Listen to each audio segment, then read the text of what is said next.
On the 7th of June this year, the Guardian newspaper ran a special feature on the brutal campaign of violence by the regime of Cameroon's President Biya against English-speaking communities in the west of the country, which were formerly known as British Cameroon, communities to whom we owe a historic responsibility.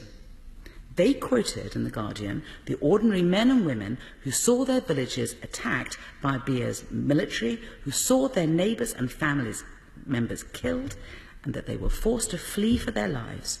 They quoted the charity workers who were looking after thousands of displaced women and children for whom they warned going home would be suicide. Now, by any normal moral standard, you would expect the UK government to read those reports and be appalled. But not this government. The very next day, after that report was published, the British Trade Secretary announced a £1.5 billion deal with a British national gas company and President Biya's regime.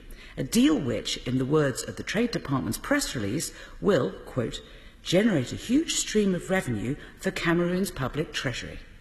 In other words, we have a regime ranked as the 25th most corrupt in the world, a ruler in his 43rd year of autocratic power, with a personal wealth of over $200 million, engaged in a systematic campaign of brutality and killings against English-speaking community in his country, and all the government can do is boast of doing trade deals which will only enrich him further.